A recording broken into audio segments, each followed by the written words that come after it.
कहते हैं कि सुनने से ज्यादा प्रभावशाली होता है हमेशा देखना, है ना। और जिसको नींद आ रही हो भाग जाए, पानी मारे, क्योंकि आज सोने पर रहने जीवन चक्र।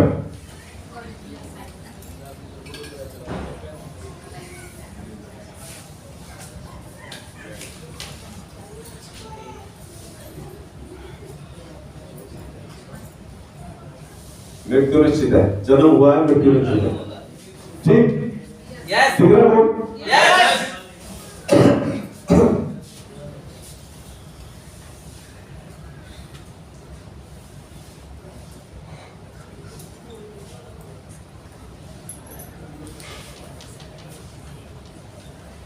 100 साल एवरेज मानते हैं, 100 साल। वैसे सौभाग्यशाली रहेंगे वो, सौभाग्यशाली नहीं रहेंगे, सौभाग्यशाली रहेंगे वो 100 साल जिएंगे।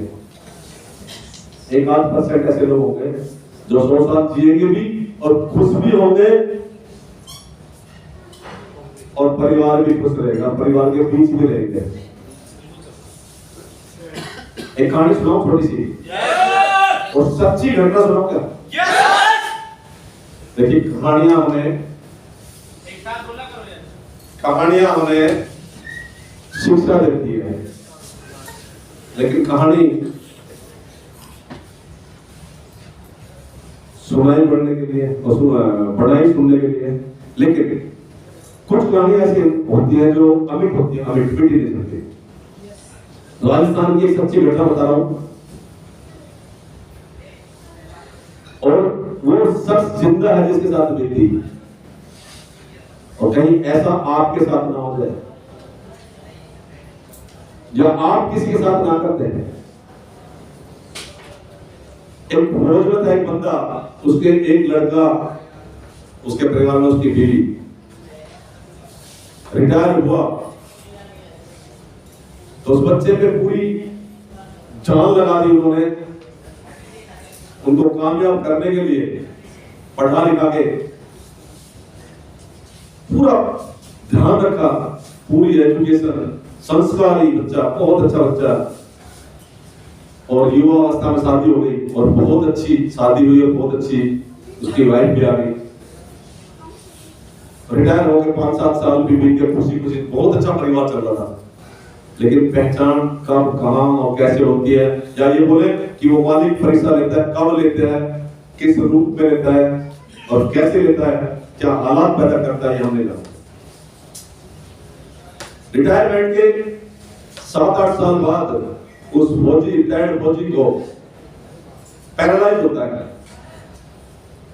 और पैरालाइज में सिचुएशन ये बड़ी कि यूरिन अपने आप पास हो जाता है, उसको पता नहीं चलता,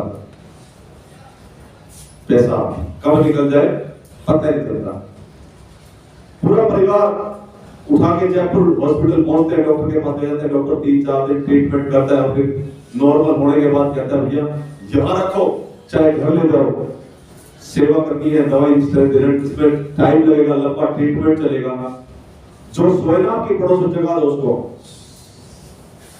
पीछे सो रहे हैं, सॉरी पीछे,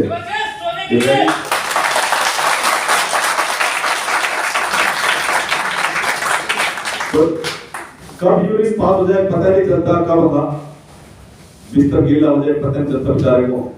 क्या वो जानबूझ के करता था? हमारे बीच ग्रेट लीडर है, पचामा जोरदार क्लैपिंग करेगा,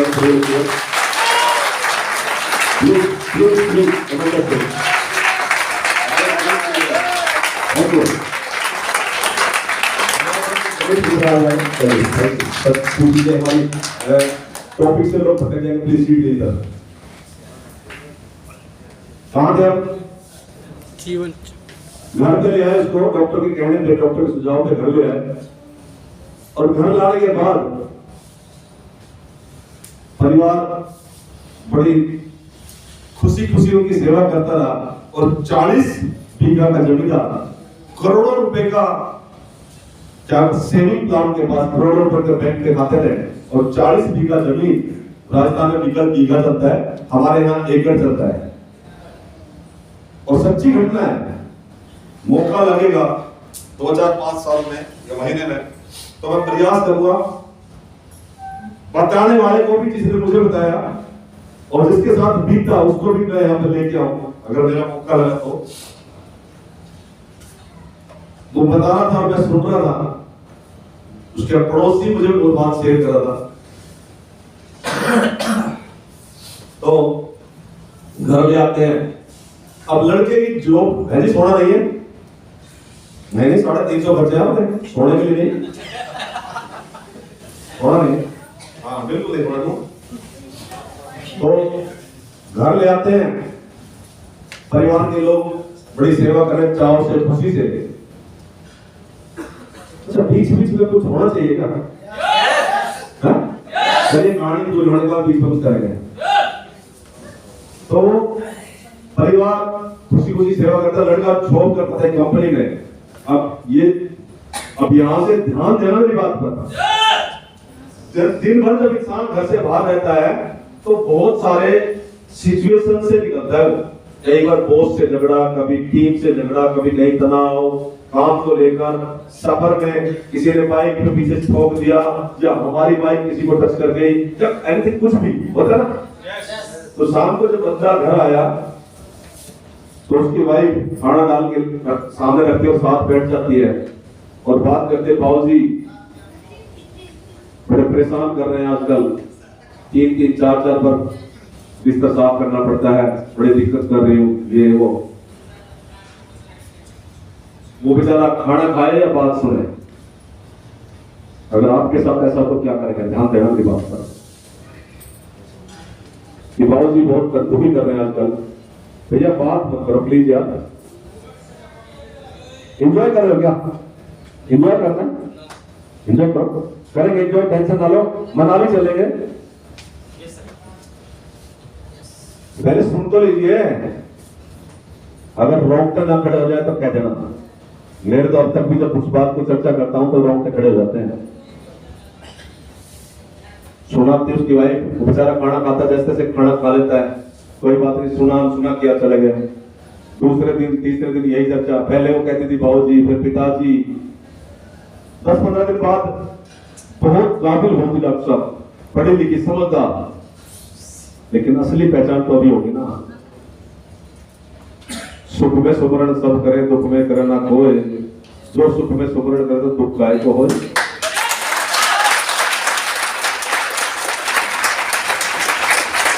वो 7-8-10 दिन बीत गए, 15 दिन बीत गए, फिर कहने लगी वही टॉपिक डेली। अब बंदा सुन के जैसी संगत वैसी रंगत, जिन लोगों में जाएंगे वैसी चर्चा होगी, जैसी चर्चा होगी वैसा माइंड में सोच डेवलप होगी, और जैसी सोच डेवलप होगी, ये भी मेरा टॉपिक है, जैसी सोच डेवलप होगी वैसे हमारे कर्म होंगे, जैसे हमारे कर्म होंगे वैसी आदतें बढ़ जाएंगी, और जैसी आदतें होंगी उसी पे लाइफस्टाइल सेट हो जाएगी। तो फिर कहने लगी कि बुढ़े ने, आप क्या बोली, पापा जी पिताजी से कहा गए रुपए, ये बुढ़े ने बहुत परेशान कर दिए। अब तो होता है, आप बेचारा पता नहीं किस दुख में था, जब किन हालातों का सामना करके घर पहुंचा था। कहने लगा कोई बात नहीं, कल बूढ़े का रोग काट देते हैं। वो भी बूढ़े का आया, सुबह उठा जल्दी, अंधेरे गाड़ी में बैठाया, पिताजी डॉक्टर के पास चलते हैं। अब बंदा बोल नहीं सकता, जिसको पैरालाइज हुआ है, बोल नहीं सकता, उठ नहीं सकता, लेकिन समझ सकता था। और ले जाके गाड़ी में बैठा के और 40 बीघा जो खेत था उसको कोठड़ी में जाकर बंद कर देता उसको, और पहले भी ताला लगा हुआ था, ताला बाहर से लगा दिया।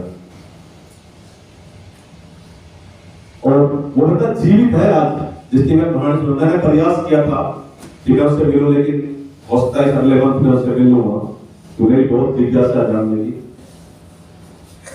तो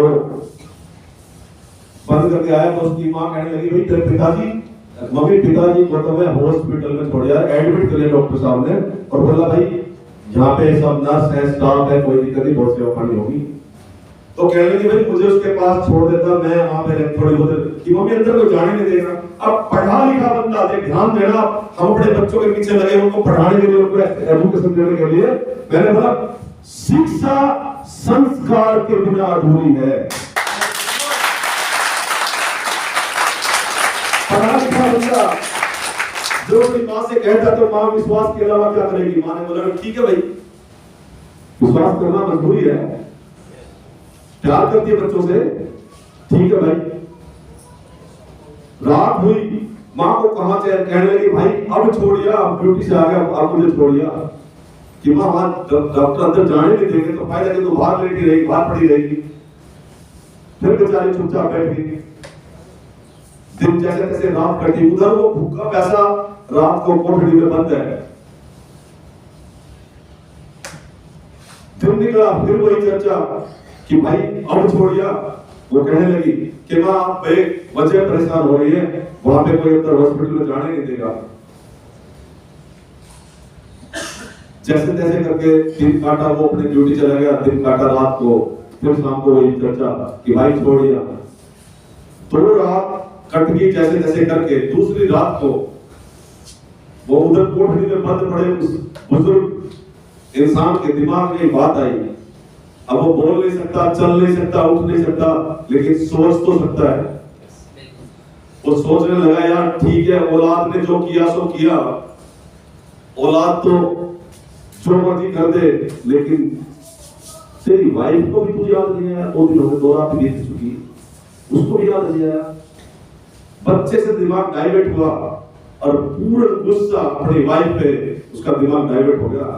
यार उसने तो कम से कम मेरे बारे में सोचना चाहिए था। जैसे तैसे करके दिन निकला, पूरा दिन भूखा प्यासा, बीमार आदमी दिन में बड़े बड़े डिसीजन लेता है, क्या करूं, कहां जाऊं, कैसे जाऊं, उठ सकता नहीं, चल सकता नहीं, कुछ कह नहीं सकता किसी को, क्योंकि आवाज भी ना लगा सके बंदा, किसी को बोल शोर मचाए, कुछ करे तो लोग सुने। बड़ा दुखी, बहुत परेशान। शाम को अचानक दिमाग में बात आई कि यार बिजली के करीब तकरीबन ऐसे कुंडी कनेक्शन होते खेतों में, देखा होगा आपने? उसके दिमाग में है कि यार रोज तड़प तड़प के मरने से तो बेहतर है जो तेरी किस्मत में यही लिखा है कि यही मंजूर, और क्यों ना तू लाइट पकड़ ले। और जैसे इंसान सोचता है, प्रकृति उस सोच को पूरा करने में पूरा जोर लगा देती है। आपकी हर वो इच्छा पूरी हो सकती है जो आप सोच सकते हैं। वो बंदा कैसे कैसे जुगाड़ करके उस चारपाई से गिरा, जो कहां से ताकत आई, किसी रोटी से खाना नहीं खाया, लेकिन बस लगन लगी थी ना, क्योंकि तड़प बोलते तड़प। किसी को सिगरेट पीने की तरफ तो जुगाड़ हो जाता है, किसी को दारू पीने की तरफ तो जुगाड़ हो जाता है। उसने मरने के ठान लिया तो जुगाड़ परमात्मा ने कर दिया, पता नहीं कहां से ताकत आई, क्या हुआ, कैसे चारपाई डली। और जैसे ही उसने दोनों को पकड़े, झटका लगा जबरदस्त, तो मालिक की मर्जी थी, वो बिल्कुल ठीक हो गए। अब जैसे ही ठीक हुआ, जैसे ही बंदा ठीक हुआ, देखिए मैं सही बता रहा हूं, बचपन से जवानी में आ गए हम लोग, जवानी से बुढ़ापे में चल दिए हम लोग, और बुढ़ापा तो अभी और आने वाला है, और सभी के लिए यही प्रोसेस है, सभी ने उसी रास्ते जाना है। तो मेरी बात को बड़े ध्यान से सुनना, समझना और उस पर अमल करना। मैं ये नहीं कहता कि आपके साथ परमात्मा ऐसा करे, पर मैं ये जरूर कहता हूं भगवान आप किसी के साथ ऐसा ना करें।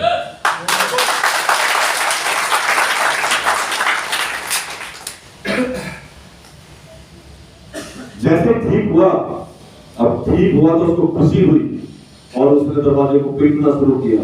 रात हुई थी, खेत में आसपास लोग रात को खेत में पानी वानी दे रहे, 2-4 लोग।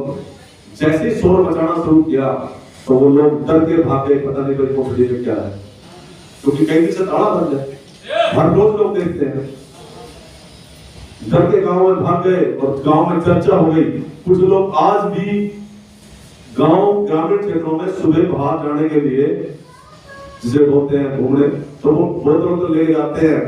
तो कुछ लोग सुबह जल्दी अगले मॉर्निंग निकले खेतों में, जाकर देखा तो बेचारा पूरी रात दरवाजा पीटता रहा, लेकिन दरवाजा नहीं खुला ना टूटा। लेकिन उसको कहां चाहिए, जब ठीक हो गया तो एनर्जी आ गई तो लक्ष्य मिल गया कि अब, और मन ही मन पता नहीं क्या क्या प्लान बना लिए और दरवाजा पीटता रहा। सुबह जब 4 बजे लोग आए, 5 बजे लोग आए, तो एक आदमी तो हिम्मत नहीं ना पड़ी कोठे के पास जाने की। 2-4-5 लोग इकट्ठे हो गए और उन्होंने जब दरवाजे के पास पहुंचते हैं तो वो कहता कि भाई मैं खुला आदमी हूं और मेरे साथ ये दुर्घटना घटी, प्लीज यार मुझे यहाँ से निकाल लो। क्योंकि लोगों ने हिम्मत करके पूछा भाई कौन है, क्या हुआ, तो उसने बताया। और जैसे ही लोगों ने जब इतना बात सुनी कि फला आदमी है, तो दरवाजा तोड़ा और उसको निकाला। बाहर निकलते सारे कपड़े सब खराब हो चुके थे, भूख प्यास से त्रस्त बंदा, और सीधा घर की तरफ चल दिया। जो लोग वहां पे थे वो उसके साथ जिसने कहानी सुनी, कुछ सुनी और कुछ लोग वैसे मसाला लगाते हुए आधा गांव उसके घर पहुंच जाता है। और अपने गांव में घर पहुंचकर दरवाजे पे बीच खड़ा होकर सबसे हाथ जोड़ लेता पूरे गांव में से, भैया कोई दोस्त नहीं, औलाद है मेरी, इसने जो किया कर दिया, लेकिन मैं कोई नाराजगी नहीं, मुझे आप पता कर जाएगी। अब जब गांव वालों के सामने हाथ जोड़ के ऐसा बोले तो कौन उठेगा, सब चले गए, कोई बात नहीं। उसने डंडा उठाया और रिमांड पे लिया अपनी घरवाली को कि इसने तो जो कुछ किया सो किया, पर तुझे मैं 3 दिन तक याद नहीं आया।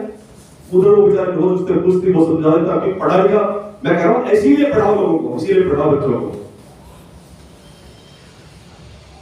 विश्वास करते हैं ना, शिक्षा के बिना, शिक्षा संस्कार के बिना अधूरी है। शिक्षा संस्कार के बिना अधूरी है, संस्कार जरूर दीजिएगा। मैंने जब डंडा उठाया और पीटने लगा तो हाथ जोड़ के उठा बैठ जाते कि मेरा कोई दोस्त नहीं है। मैं हर रोज इससे पूछती थी कहाँ पिताजी मुझे छोड़ दे, और ये हर रोज एक बहाना लगाता था कि पिताजी तो हॉस्पिटल में एडमिट है, तो वहां पे बहुत सी देख रेख हो रही है, मैं आज भी मिल के आया। तो मैं क्या करूंगी, कोई दोस्त नहीं जी, कोई दोस्त नहीं। तो एक काम कर, जो कुछ कपड़े उपड़े ले बैग भर ले यहाँ से, जो अपना तुझे चाहिए जरूरत का सामान, और आज घर खाली करना है। और वो उसके लिए खाना लेके आ रही बुढ़िया, कह रही खाना आप खा लिया बस, यहाँ से निकल। तो जो भी कुछ उसने लेना था बैग में भरा, और गौशाला पहुंच जाते हैं। गौशाला जाकर 40 बीघा जमीन गौशाला के नाम, पूरा बैंक बैलेंस, जो बैंक बैलेंस उसके पास था, पूरी लाइफ की कमाई, उसकी पर्सनल कमाई, पेंशन जो भी था, सब गौशाला के नाम। जो घर था आलीशान मकान बना हुआ, वो गौशाला के नाम। और गौशाला से प्रार्थना की कि मैं यहीं पे रहूंगा बाकी जिंदगी मेरी, लेकिन शर्त एक है कि मकान आज ही खाली होना चाहिए। जितना सब कुछ होगा तो गौशाला वालों क्या दे दोगे, मकान खाली कराया, फोर्स लेके पहुंच गए गांव वाले, और वो आज भी गौशाला रहते हैं। मैं एक बात कहना चाहता हूं यहाँ पे इस बात के माध्यम से कि अगर ऐसी औलाद हो, ऐसे बच्चों के लिए हम अपना सब कुछ कुर्बान कर देते हैं, तो क्या सही है? मैंने बोला संस्कार, गलती किसकी, यहाँ पे गलती किसकी हुई? इस बात में एक सवाल पूछना चाहता हूं आपसे कि ये सारे एपिसोड में गलती किसकी, कौन जिम्मेदारी लेगा इस सारे एपिसोड की जो घटना चक्र है, इसमें जिम्मेदार कौन जिम्मेदार है?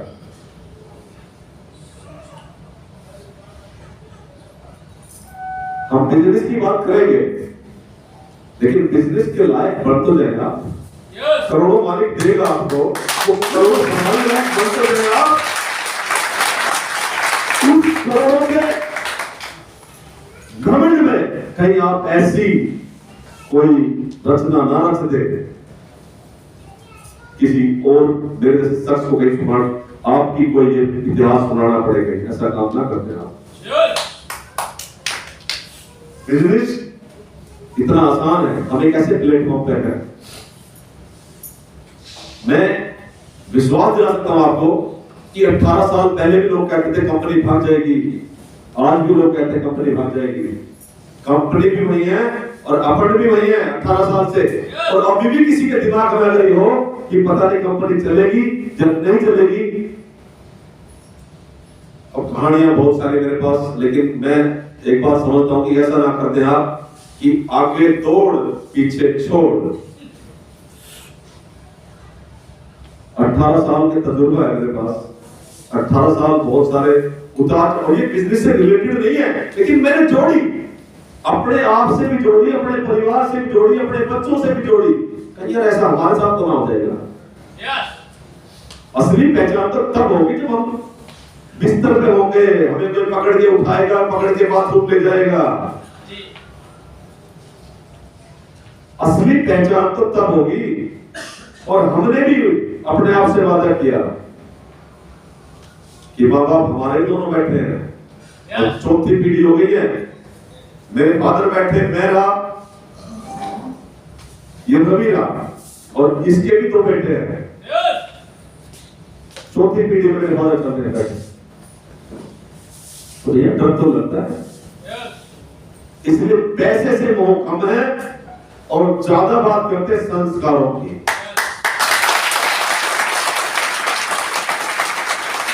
पैसा तो हम कमा ही लेंगे भाई साहब, कहीं से भी कमा लेंगे, जरूर थोड़े डीटीएम भी करेंगे तभी पैसा आएगा।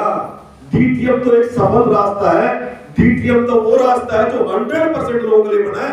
हो सकता है कि हमारी इस मीटिंग में कोई डॉक्टर इंजीनियर वकील बैठा हो जो झूठ सच बोल के करोड़ रुपए कमा ले, लेकिन ये संस्कार की बात ना किसी डॉक्टर की मीटिंग में मिलेगी और ना कहीं इंजीनियरों की मीटिंग में मिलेगी, ये मिलेगी नेटवर्क की मीटिंग में, ये मिलेगी डायरेक्ट सेलिंग इंडस्ट्री में।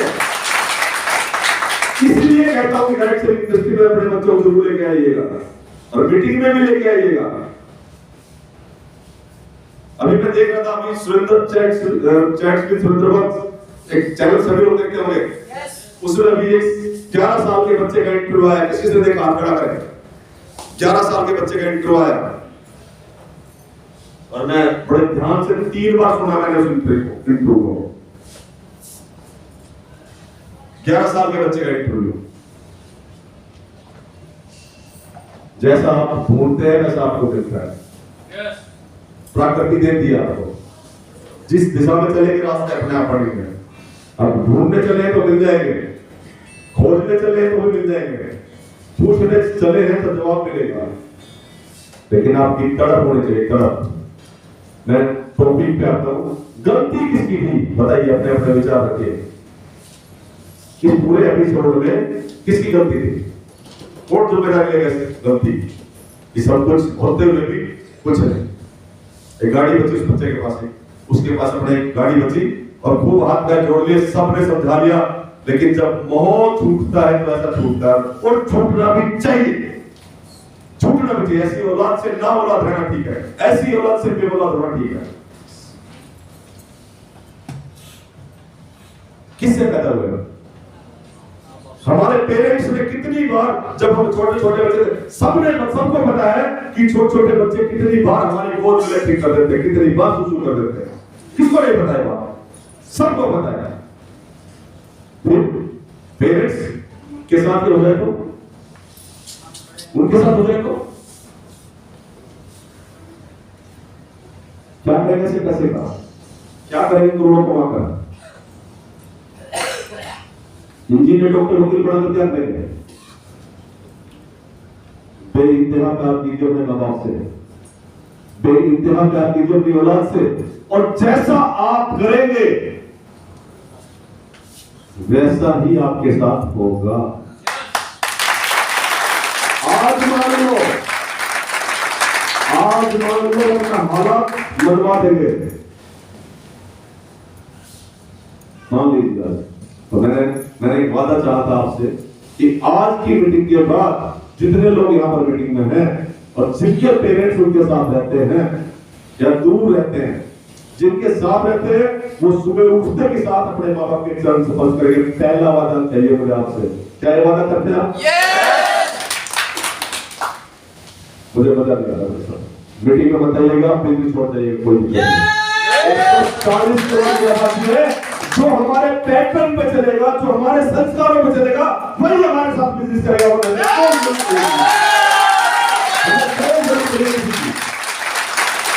अगर आप संस्कारी होना स्वीकार नहीं करते कि हम संस्कारी नहीं होंगे तो बिजनेस करने का कोई अधिकार नहीं। आप दाल रोटी खाइए, बचाइए, भूख लगाइए, कोई जरूरत नहीं आप करोड़ कमाने की, कोई जरूरत नहीं आपको सोचने की।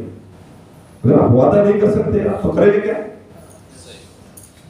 और ये वादा ये वादा मेरे लिए नहीं, अपने सीनियर के लिए नहीं, कंपनी नहीं करती है चीज, कंपनी का पैटर्न नहीं है ये। हमने फील किया यार, हमने 18 साल इस इंडस्ट्री को दिया है, ये 18 साल में बहुत कुछ देखा है, पैसा भी कमाया है, पैसे को खर्च भी किया है, गाड़ियां भी आई है, मकान भी बनाए, प्लॉट्स भी बनाए, प्रॉपर्टी बनाएंगे, बच्चों में संस्कार डालने का प्रयास किया है। अगर ये सब कुछ करना आपके लिए कठिन है तो आप बिजनेस ना करें यार, छोड़ दो बिजनेस। संस्कार स्वीकार है? यस। करेंगे? यस। जिनके पेरेंट्स दूर हैं वो फोन पे आशीर्वाद लेंगे? यस। सबका लेंगे? यस। चलिए आप बहुत अच्छे हैं, अगर आप ये बात मानते हैं तो ये स्वीकार करते हैं कि आज की यहां तक की मीटिंग हमारे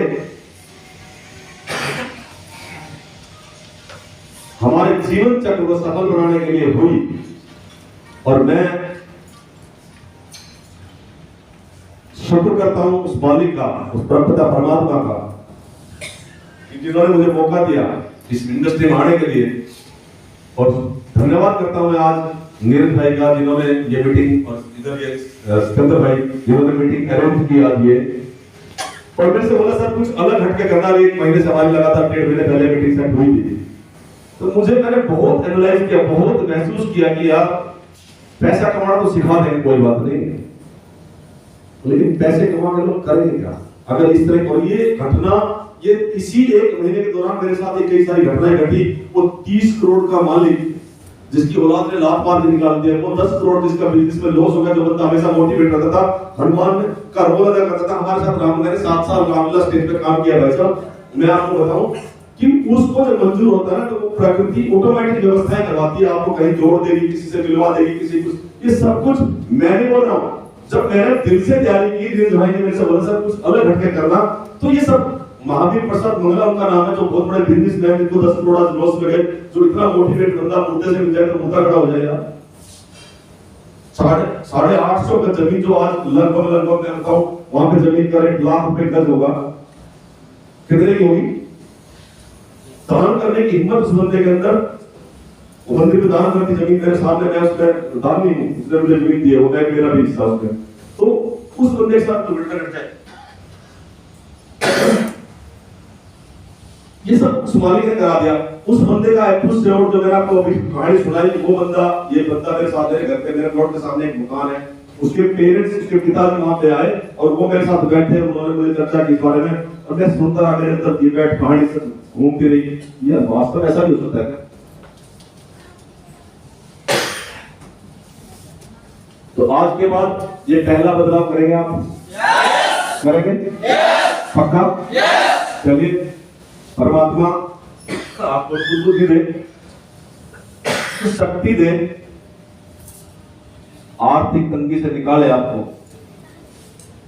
और आपको एक सफल इंसान बनाए, और संस्कारी औलाद बनाए अपने माँ बाप की। चाहे सास बहू का झगड़ा होती थी, आज के बाद ये झगड़े खत्म हो जाएंगे अगर है तो। लेकिन नहीं है तो अच्छी बात है। अगर जरा सा भी अपने सास के प्रति आपके दिलो दिमाग में कुछ है तो कचरे को बाहर निकाल के फेंक दीजिएगा, क्योंकि आप भी से बहुत प्यार करता, लेकिन हर रोज जब मां कहती है तू मेरा लाडला है, मेरा राजा बेटा है, ये है वो है, तो नीरज के दिमाग में बात आई, ज्वाइन कर लिया। और नीरज देखिए मैं सुना रहा हूं, कड़वी है, इंजेक्शन की तरह लगेगी, दर्द भी होगा, बर्दाश्त भी करना पड़ेगा दर्द। ना मुझे मजा आ रहा है ये बात कहने में, ना नीरज पे ढाल के मत कहने में मजा आ रहा है, लेकिन कहूंगा जरूर कि हो सकता है आपके फायदे की वजह। तो वो डीटीएम ज्वाइन कर लिया और मालिक की कृपा हो गई और करोड़ों कमा लिया। करोड़ों कमाने के बाद जो पैसा जब आता है, लक्ष्मी जी तो आपके भैरवनाथ पता नहीं कौन कौन से नाथ उसके साथ आते हैं और चेक करते हैं कि अब बेटा करोड़पति तो बढ़ गया, क्या करोड़पति बढ़ा भी रहेगा, और आशीर्वाद के बिना कभी नहीं बढ़ा रहेगा। आ तो जाएंगे, ऐसे बहुत सारे लोग जिन्होंने करोड़ों कमाया, जीरो हो गए। अभी एक एग्जांपल दिया मैंने आपको। तो नीरज हर रोज मां इसकी प्यार करती रहती, ठीक है, और इसके तो बढ़ेगा ना करोड़पति। अब पैसा आया तो गर्दन टेढ़ी होगी, ऐसे भी होगी, ऐसे भी होगी, ऐसे देख दुनिया कैसे देखने लगा। तो अब उस देखने के चक्कर में इसको ये भी भूल गया कि मेरी माँ मेरे सामने, माँ बहुत कहती बेटा देखो पैसा कमा लिया अच्छी बात है, संस्कारी बनते रहो, ये रहो। मैं तो कोई माँ बाप ये फिर माँ कहानियां सुनाने लगी कि माँ बाप का कर्ज नहीं उतरता है, चाहे चमड़े की जूती बना के पहना दे, ये कर दे। 2-4 दिन सुना इसने। एक दिन बड़ा परेशान हुआ, कहने लगे माँ तू ये बता, रोज रोज कहती है कि तू ये वो माँ बाप का कर्ज नहीं उतरता, तू ये बता तेरा खर्चा कितना, तेरे पे खर्चा होता है, तेरे पास करोड़ रुपया तो बता, तेरे मेरे पर क्या खर्च किया, तेरे मेरे क्या कर दिया, तू बता तेरा कर्ज उतार देता हूँ आज। मुझसे जाके ने बोला कि कितना खर्च किया मेरे पर, तेरा कर्ज उतार देता हूँ। तो माँ बेचारी, माँ तो माँ होती है यार, इसमें तो कोई शक ही नहीं है, माँ तो माँ ही होती है ना, सभी की है। सौभाग्यशाली वो लोग जिनकी माँ आज भी है। तो माँ तो माँ होती, माँ कहने लगी भैया बात ये ठीक है, इसकी शादी भी हो गई, अब ये तो छोड़ा होगा, शादी होने के बाद फिर छोड़ा होगा। फिर माँ कहने लगी भाई माँ बाप की सेवा करा करो, मेरे माँ बाप कर्जा नहीं उतरता ये वो। तो कहने लगी कर्जा उतार दूंगा, आज बता तेरा कितना कर्जा, सब कर्जा उतार दूं, तुझे कर्ज मुक्त कर दे, मुझे पता कितना है। कहने लगी अच्छा तू मेरा कर्जा उतार देगा। और माँ तो माँ होती है कि ठीक है बेटा आज रात तू मेरे पास सोएगा, और आज की रात सोने में मेरा सारा कर्ज मुक्त हो जाएगा। बड़े ध्यान से सुनना, समझना, और मैंने बोला अमल भी करना। अब नीरज ने सोचा यार एक रात की बात है, माँ के पास सोने में क्या बुरा, एक रात सो जाएगी। शाम हुई, माँ बहुत सारी बात बचपन की इसके सिर पे ऐसे हाथ फेरती रही, बातें बताती रही, इसको बड़ा अच्छा लगा था। और जैसे ही हाथ फेरती है माँ कभी भी सिर पे तो नींद जल्दी आती है ना? Yes sir. और जैसे नींद आने लगी तो माँ बोली सो गए बेटा, एक गिलास पानी ला दे। अब नीरज को आंख मिटने वाले थे, माँ ने जगा दे, उठ एक गिलास पानी ला दे। नीरज थोड़ा सा मन किया यार अभी तो नींद आने वाली थी, माँ ने अभी पानी ला, अब ये मन में आया ना बात, और ये उठ के चले गए पानी लेने के लिए। माँ के हाथ कांपते हाथ 2 घूंट पानी पिया, बाकी जहां पे नीरज सोया हुआ था वहां पे डाल दिया बिस्तर पे। अब जैसे तैसे करके बेचारा फिर लेट गया, फिर हाथ फेरती रही, फिर कहानियां सुनाती रही। जैसे थोड़ी देर बाद फिर नींद आने लगी, फिर कहती नीरज सो गया बेटा, एक गिलास पानी ला दे। अभी तो पिया था बेटा, एक और बात है। उठा पानी लेने गया, कांपते हाथ गिलास पकड़ा, 2 घूंट पिया, बाकी पानी बिस्तर में। अब थोड़ा गीला हो गया बिस्तर तो नींद कैसे आएगी, लेकिन फिर भी माँ की जब गोद हो और सर पे हाथ हो तो अच्छे अच्छे कांटों पे नींद आ जाती है। फिर रात के 2 बजे फिर नींद आने लगी, फिर नीरज उठ बेटा पानी ला दे गिलास। अब नीरज पहले तो धीरे धीरे मन में सोचता था, फिर जुबान पे भी आ गई, अभी तक बुलाया था बेटा कोई बात नहीं, एक और ला दे। फिर ले आया, फिर 2 घूंट पानी, फिर बिस्तर पे गिला कर दिया। सुबह बज गए 4 और फिर कहने लगी जैसे जैसे नींद आई बेटा एक गिलास पानी ला दे। अब बुढ़िया क्या बोली, क्या बोला, क्या बोला बुढ़िया, ना तो तू सोएगी और ना मुझे सोने देगी, अभी कितनी बार पानी पी गए तूने, अभी तो पानी पिलाया था बेटा, एक बार ला दे। जैसे तैसे पानी लाया, गुस्से भरकर, गुस्से बहुत गुस्से में लाल पीला होकर पानी लाया। और बुढ़िया ने महाराज चमाट कान पे बेटा एक रात नहीं सो सका, मैंने 9 महीने तेरे को गर्भ में रखा, तेरी लातें खाई, तेरे 5 साल तक तेरे सुसु में मैं सोई, तेरे को गीले में सोती थी, तेरे को सूखा करके सुलाती थी, तेरे से एक रात बर्दाश्त, तू मेरा कर्ज उतारेगा?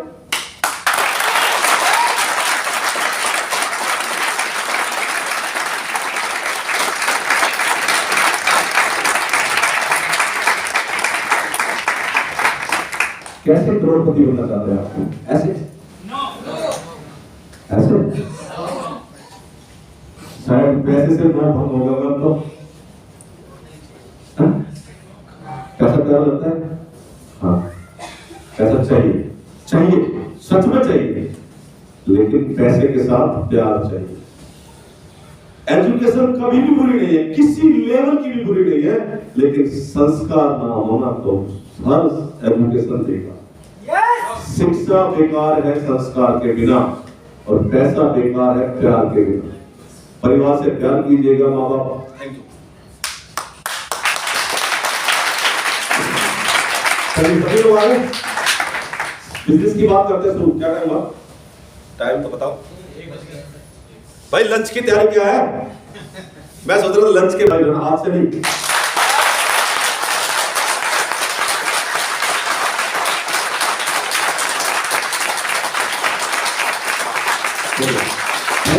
बहुत अच्छे हैं आप। और मैं अब उम्मीद कर सकता हूं कि आज की हमारी मीटिंग व्यर्थ नहीं जाएगी। मैं उम्मीद कर सकता हूं कि आज से हम सभी के जितने लोग यहाँ पर हैं, सभी के परिवार में प्यार।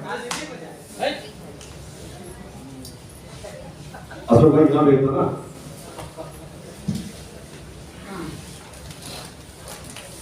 आज की अब तक की मीटिंग में जो भी कुछ हुआ, मैं चाहता हूं कि ये आप अपने जीवन में उतार लें सब चीजों को। ऐसा ना कभी आपके साथ हो और ऐसा ना आप कभी अपनों के साथ करें। ऐसी सोच के साथ हम आगे बढ़ते हैं और पैसा कमाने का प्रयास करते हैं। पैसा कैसे कमाएंगे उसके बारे में बात करते हैं। पैसा जरूरत है, लेकिन लाइफ के जो पड़ाव है उन पर ध्यान देना। मेरा एक टॉपिक खत्म नहीं हुआ अभी, और मेरे पास टॉपिक है 1 2 3 4 5 6 7 8 9 10 12 टॉपिक है। अब एक दिन में कैसे पूरा करूंगा मैं समझ नहीं पा रहा। तो नीरज भाई वैसे कहने लगे सर एक एलडीपी कर लेते हैं कहीं पे ना, होटल में चलते से। आप पहले हम जाते थे मनाली, शिमला यहाँ पे नालागढ़, तो कालका, तो ऐसे एलडीपी का भोग लिया हम लोगों ने।